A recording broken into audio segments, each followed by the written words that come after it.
Good morning. Jim Laird joining you live from Dirioma, Nicaragua.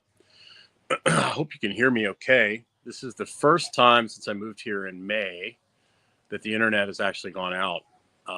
So my housekeeper is just coming up the way here. The dogs are about to go crazy, or at least the little one is. So this is the first time the internet's really gone out for more than 10 minutes. So I really can't complain. And we'll see how the cellular connection works. I've done live streams on the cellular connection here on StreamYard before, and it actually worked pretty good. So we'll give it a shot, and if not, we'll go ahead and redo it later. So I hope you're doing all right today.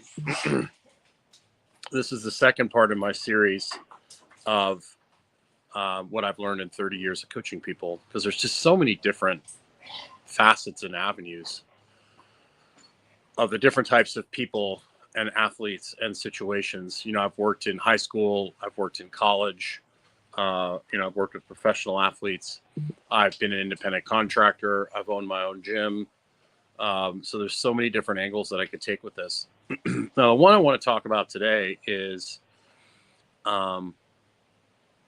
almost the religious fervor that a lot of people can get caught up in when it comes to exercise and nutrition, or we could call it lifestyle, this whole space. And, my stance on this is like, I'm constantly learning. I have certain principles that I adhere to, but I'm constantly looking around for more efficient ways to do things. And there's a lot of individuality. There's big rocks, there's big principles, but there's a lot of individuality. And I've seen a lot of different things work for people. And certain things work for short periods of time and other things don't. Some people can get away with a lot. Like I drove my body like a stolen car for a long, long time. From the time I was in my mid 20s all the way till like in my 30s when I got colitis. I was, training crazy hard. I wasn't resting enough. I was, using stimulants, using performance enhancing drugs. And then finally, after years and years of abuse, I finally got colitis, and that was a huge wake-up call for me. People tend to get caught, and that's what it took to snap me out of it. And for me to see that, hey, look, you train really hard, working a 12, 14-hour day the next day is not a rest day, right? And then sleep is kind of important. I wasn't sleeping much. And then I had to deal with some underlying issues, particularly forgiving some people, that was driving me to train that hard and to work that hard and neglect my self-care, so to speak. We'll often run into people coming to me that are not happy where they are, but are literally ideologically or just married to a certain way of eating or a certain way of training. Like I had one lady years ago who literally would train on a Saturday, and she would beat herself up so bad. She'd go to a class that she was also a very busy professional. She was a doctor. She was a mother of four. So under a lot of stress during the week, she would go on Saturdays, and that was kind of her, her deal. And she would beat herself up so bad, and she was so sore that she would just lay in bed all day Sunday and not get out of bed. And she came to me and she's like, I'm gaining body fat. I'm training really hard. I don't really understand why, my body composition isn't the way I want it to be and why I feel so terrible. And it took us a long time for us to retrain her thought process of like, we need to work on nourishing yourself and like not punishing yourself. Like, why are you enjoying training to the point where you can't get out of bed? And some people get hooked on that. And over time, we were able to get her to change. She was also a vegan at the time. So we were able to change her attitude towards food over time by educating her. And then we started talking to her about basically having a better relationship with herself. And it took us a while. She was really had a hard time because she was addicted to that adrenaline rush. And so I would find ways for us to do a finisher where she would get a little bit of that without like the eccentric part of it that would basically beat her up and make her sore. So we found ways for her to get that, but also teaching her to get that same feeling of euphoria through rest, because I learned that the hard way. When you're used to like driving hard and like, you know, like really hitting the adrenaline button, it actually, when you finally learn how to slow down and relax, the relaxing part of it, like when I first really learned how to use the float tank, is almost just as much of a rush. It's a different kind of rush when you truly let go and you truly relax. It's very liberating and freeing, as like, you know, sniffing an ammonia cap and like getting all worked up and I know that sounds crazy to most of you, but you know, getting excited, like lifting something really heavy or doing something really, really hard, that spikes your adrenaline. The relaxation part of it, the other extreme of it, is almost just as satisfying. So it's just a matter of getting someone like her comfortable with going to the relaxation side as much or more than she's going to the hit the adrenaline button side, right? And, you know, that's where neurofeedback comes in and all those things, retraining the brain so that the brain doesn't need that constant like hit of adrenaline. A lot of times it gets used to that. And the eating part of it too. Like I've had I've had several ladies over the last few years, and even before that, they get stuck on a certain eating style, and their body, you know, a lot of it, women will be sleeping, they'll be fasting, they'll be doing carnivore or keto, and all of a sudden their sleep just is not going. It's not where, you know, they're sleeping terribly. They don't feel good, and I'll be like, well, let's add in just a little bit of carbs in the evening, and they're so resistant to that. They just get so caught up in like it's just evil to eat any kind of starch, and it's just like, wow, you know, your thyroid is shot, your blood markers are bad, your sleep is horrible, but you're gonna stick to what you've been doing for the last year or two. You know, intermittent fasting, that you know, that works great for a lot of people. I don't see it hard fasting working well for women over the long period of time. It's just not what I've observed. I'm sure there's women out there that make it work for them, but women don't tend to handle fasting as well as men do. And their body composition is changing, their performance is going down, but they're still not willing to change what they're doing. I'm like, well, this has worked for me for 2 years, or this person says this is good for me. You know, there's seasons to everything. There's seasons to life, and even nature. Like, the animals eat different things at different times of the year. The animals eat different amounts of food at different times of the year. And we've kind of messed that all up. Like 100, 150 years ago, 200 years ago, you wouldn't have a choice. You had to eat what was available to you, and it was about survival. Now it becomes even more complicated because it's not about survival anymore. It's a convenience. And so a lot of times you have so many choices that it makes it almost complicated. But, you know, the things that I've seen work are definitely adequate amounts of protein. I've seen people that generally do better over long periods of time generally eat like an omnivore. You know, they eat a mixed diet, vegetables, fruits. I personally like eating seasonally, but there's obviously a big difference between thriving and surviving, right? So, you know, if you're living in the jungle of Nicaragua and you're doing everything you can to survive, you know, you're not going to go win a max deadlift contest.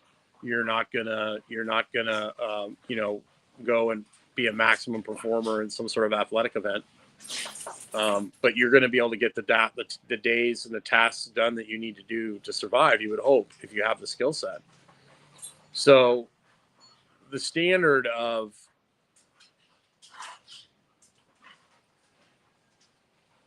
you know, we've just got it so easy that people are worried about what they look like. Like, you know, 200 years ago, people didn't give a rat's ass what they looked like. They cared about it. They weren't standing like in front of the spring going, oh man, you know, I got a little too much love handle there. It's like, where am I going to get my next meal and how am I going to survive? Rommel, be nice. So we've complicated things by having so many different conveniences and so many different choices. I'm not saying we need to go back to the Stone Age or anything, but look at what your body's doing. That's why I love the Oura Ring, because it doesn't lie. Like, you've got HRV, you've got all these markers, and you can see, like, what is this type of training doing to my body? Is running marathons changing your body composition in a positive way? That's one that I've run into a lot over the years.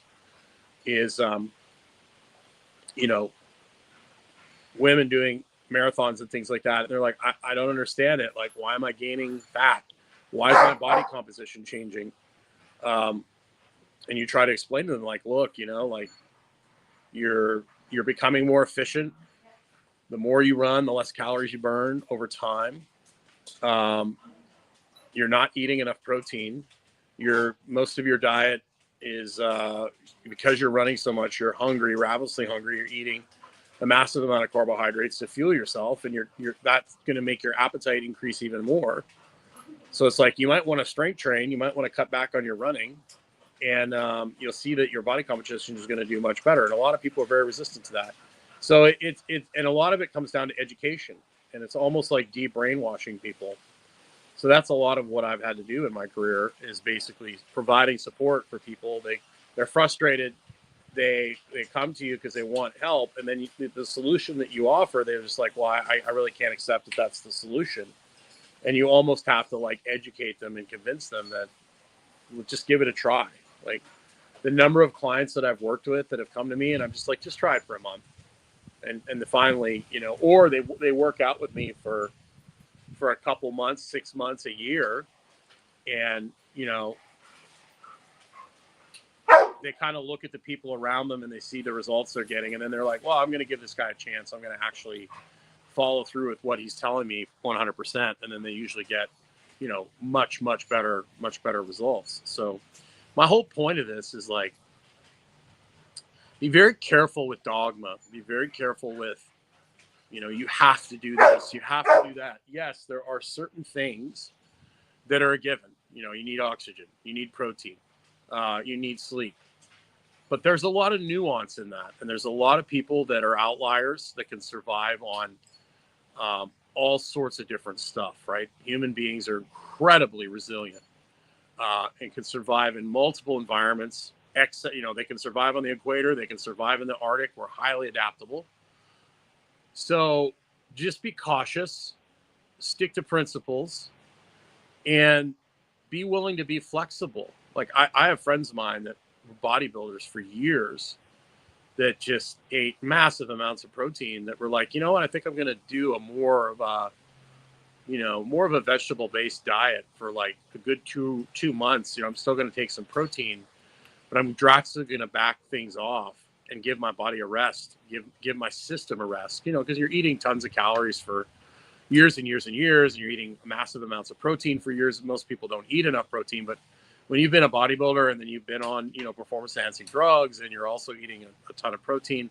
I have several friends of mine that were IBBF pros, or I guess you're always one when you are one, that, we're like, I'm just going to back off. I'm going to eat, less meat for a while. I'm going to eat more fish. I'm going to eat more fruits and vegetables, and I'm going to give my body a little rest. And then they back off the weightlifting too, and they do more restorative stuff, and they feel so much better. Their blood markers improve, and then they go back to lifting again, and they add back a little more protein, and they change their diet around, and they change things up. So I think it's wise to, I tend to eat season. Well, obviously I live near the equator, so I don't really have seasons anymore, but I tend to cycle what I eat. If I'm training really hard, I eat a little more carbs. I'm training not so hard, I eat less carbs. On the days I don't train, or I'm just walking, I don't eat as much, so I cycle kind of what I'm doing. I don't really get caught up with, the one thing I do take very seriously is my circadian rhythm. I try and spend as much time outside as I can. But I don't get, some people are just they're like, well, you've got to live this certain way or that certain way. Everybody's a little bit different. There are some fundamental pillars, but just be cautious and monitor your results. Like, are you going where you want to go? And is where you're going where you want to go, is it worth the trade-offs? Like, I'll run into people that are like, I've had plenty of people in my in my over my coaching career that have come to me and talked to me about, well, I want to get ultra lean. And it's like, okay, well, these are the things you're going to have to do that. And some of them have followed through, and they're like, and some of them have had to take things to help them get that lean. And then they realize that staying like below 8% or whatever is not sustainable, or money wise or lifestyle wise. And they get there and they go, well, this was fun, but I really don't want to be below 8% anymore because it's so hard for me to stay here. So you have to decide what's best for you, right? And then you have to do the things, focus on the habits that make that possible for you and sustainable for you. And then here's the major thing that I've learned over the last, 30 years of working with people. If you're not happy, like if you're not content, I wouldn't say happy. Happy is an experience. It's not a destination. Happy is something you feel, but it's not somewhere you can stay. Like you're going to have ups and downs. You're going to have all those things. If you are not content and you don't have a good relationship with yourself right now, the way you are, no amount of success, cars, women, having six-pack abs, having big arms, none of those things are going to make up for the fact that you don't have a good relationship with yourself. Because if you don't have a good relationship, if you don't care and value about yourself, you're going to end up like not treating yourself well, and you're not going to make good choices. That's what I've learned. I've learned that from my own self. It's taken me, I still have to work on the relationship I have with myself. Because if you have a good relationship with yourself, you're going to do better. It's going to be easier for you if you like yourself to treat yourself well. And a lot of people that don't treat themselves well don't have a good relationship with themselves, and they aren't willing to do the work to figure that out. So my takeaways from this would be results oriented. Start with a few things, like the 5 fundamental habits I think are foundational. Get outside 3 times a day, and walk for 10 minutes after meals. Protein at every meal. The amount of that is going to change and vary depending on your intensity of your training. High quality water. Get the lights off at night. Have community. Those are pretty much the fundamentals. And then you can experiment with like, okay, what kind of training am I going to do? Am I going to do this? What does it do to my body? How's things changing? What is it doing for how I feel? How, you can, I'm going to mess around with how much food I'm eating. I'm going to mess around with when I eat, all these sort of things. Those are all variables you can kind of play with based on having your 5 fundamentals down.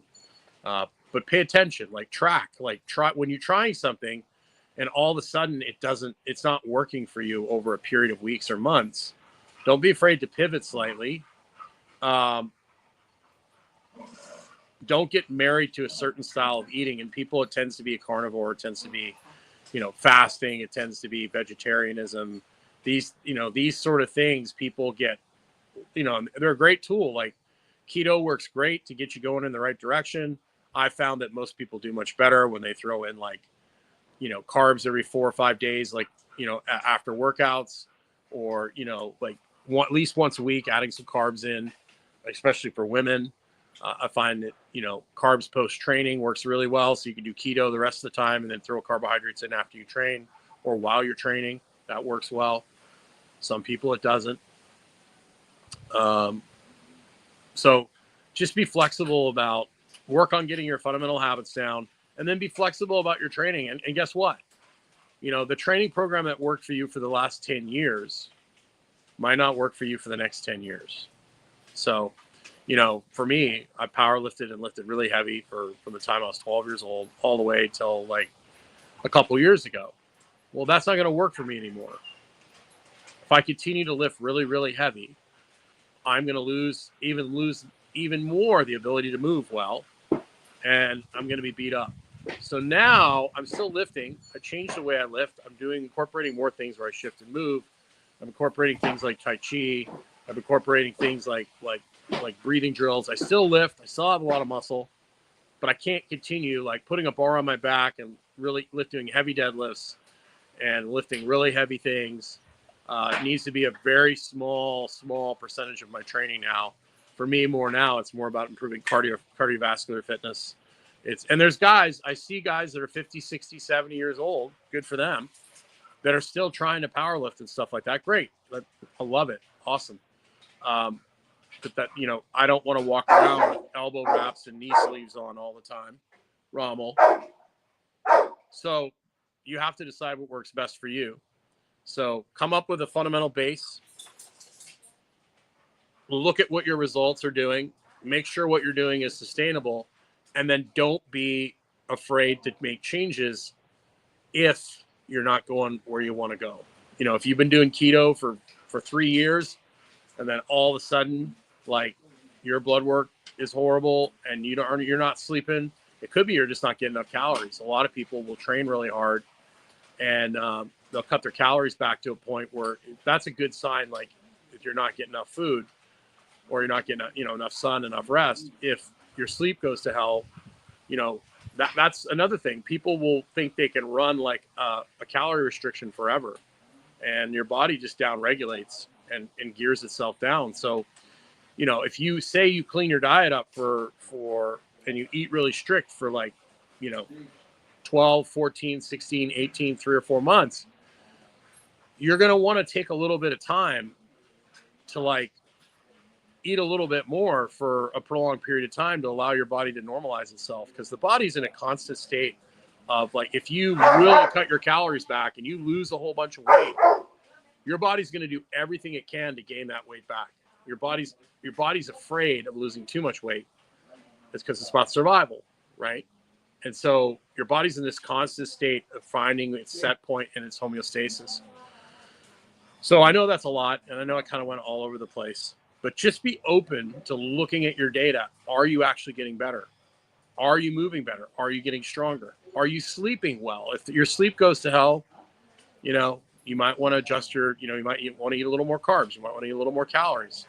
You might want to change your exercise routine. You might want to get outside more. Do a non-sleep deep rest before bed. But generally, when you get cranky and irritable, if you're trying to lose body fat, that's generally because you've been eating not as much food, not enough food that you've eaten, not enough food. Man. So be flexible. Don't get in this mindset of carnivore or die, keto or die, CrossFit or die, or whatever else, what it is. Be like Bruce Lee, absorb what is useful, use the right tools for you to get the results that you want. So I've actually got 2 groups now that I've started. I have the men's group that's been going for a while, vitalitybrotherhood.com. You can go there and you can join the group. It's totally 100% free. I actually just started the Vitality Sisterhood yesterday. I opened that up. So you can join that too. You can join the community and ask questions. And we have weekly calls in both groups, totally free, 100% free. The best way to go to Vitality Sisterhood is to go to Vitality Brotherhood website and then click the button Vitality Sisterhood at the top. That'll take you where you need to join. So I hope you're having a good day. I hope I didn't ramble too much, but that's okay. I like rambling. And I hope the audio and everything on this was decent, considering I don't have an internet connection. This is just cellular. I see we have some people watching. I appreciate that. Unfortunately, I don't think I can look and see if there's comments on the cell phone. Let me look. But private chat. That's a private chat. That ain't going to work. But thanks for tuning in today. I appreciate you watching. I hope you have yourself a wonderful day. Make sure you get outside today. The 5 fundamental habits are just so essential to your overall health, no matter who you are. If you're trying to improve your health, you're trying to improve performance, walking outside 3 times a day for 10 minutes, getting that morning light particularly, getting a protein at every meal. The amount of protein is going to depend on your situation, what you're trying to accomplish. High quality water, preferably spring water, getting the lights off at night. That's so important. And having community. That's the one thing I've learned from being down here. Community is so, so important. And you can do all the things right. You can have a great diet. You could be working out. You could be doing all these things. But if you don't have good social connection, you can really, really throw throw a wrench into things. So just think about those things. Have a wonderful day. We'll see you again soon.